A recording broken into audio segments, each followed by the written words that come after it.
1.5 ժամ լսում եմ այս քննարկումը, մի քանի ամիս էլ հետևում եմ ու չեմ հասկանում վերջը խնդիրը ո՞րն է, ժողովուրդ։ Խնդիրը ո՞րն է։ Բերել ենք հայոց ցեղասպանության ուրացումը քրեականացնող հոդված։ Միակ բանը, որ խելքին մոտ ասում եք, այնա որ սենց հոդված արդեն կա 136-րդ հոդվածը քրեական օրենսգրքի։ Ինչ է ասում 136-րդ հոդվածը, ասում է ցեղասպանության ուրացումը քրեականացվում է, եթե կա եթե այդտեղ դա կատարվել է ռասայական պատկանելության, մաշկի գույնի, ազգային կամ էթնիկ ծագման կամ կրոնական պատկանելության հիման վրա, անձի կամ անձանց խմբի նկատմամբ ատելություն, խտրականություն կամ բռնություն հրահրելու նպատակով։ Ավելի պարզ հայերենով բացատրեմ, եթե այս նպատակը չկա, ցեղասպանության ժխտումը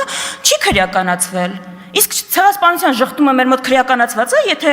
ցանացրած երկիրը տենց նախապայմանադրել ու պետական պաշտոնյան ուղակի դա ասում է առանց այս նպատակները։ Չէ, քրեականացված չի։ Բերել ենք ասում ենք քրեականացրեք։ Հիմա եթե դուք այդ ուրացման քաղաքականությունը չեք ավարում, եթե դուք այդ նախապայմանը չեք կատարում, ինչ խնդիր ունեք։ Ինչն է ձեզ տենց անհանգստացրել, որ տենց հերոսաբար պայքար եք բան արել, մղում բանը արժե խրամատներում այս օրենքի դեմ։ Ինչից եք տենց անհանգիստ։ Ընդհանրապես հայ մարդը այս օրենքի հետ ինչ խնդիր կարող ունենա, կարող եմ իմանալ։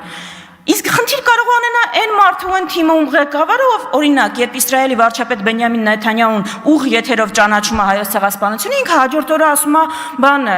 բայց մենք պիտի հասկանանք, այդ ցեղասպանության ճանաչումը մեզ ինչ խնդիր է մեզ համար լուծում։ Լավա չեք դատապարտել Նեթանյահուի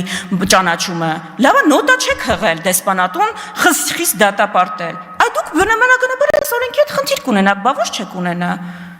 Ընդհանրապես դուք որ այս տեմպերով շարունակեք, Թուրքիայի ու Ադրբեջանի, ԱԳՆ, Հայաստանի հարցերով զբաղվող բաժինները կարան լուծարվեն։ Մարիա Կարապետյանի պես մարդ ունեն ստեղ, ինչ խնդիր ունեն։ Հաջորդ բանը, ասում եմ, ինչ խնդիր կա, Մարիա Կարապետյան, ասում է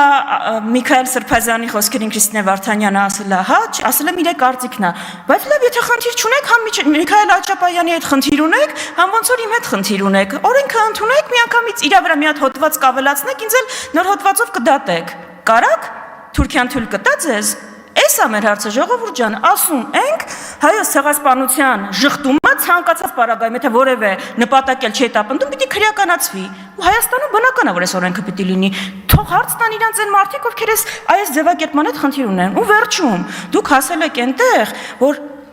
ոչ միայն ուրացել նսեմացրել, պղծել եք ամեն ինչ։ Դրա համար այստեղ դիմացս, որ հիմա դատար կա, Անդրանիկ Քոչարյանին կլինի նախքան ցեղասպանության 1.5 միլիոն զոհերի ցանկեր կազմելը մի հատ դրանից առաջ 44 օրյա պատերազմի նահատակների ամբողջական ցանկ վերջապես կազմեք ու հրապարակեք, որ աչ ու ձախ բոլորին չմեղադրեք թիվ կեղծելու մեջ, այն դեպքում, երբ որ դուք կոնկրետ թիվ չեք հրապարակել տենցել։ Հասմիկ Հակոբյան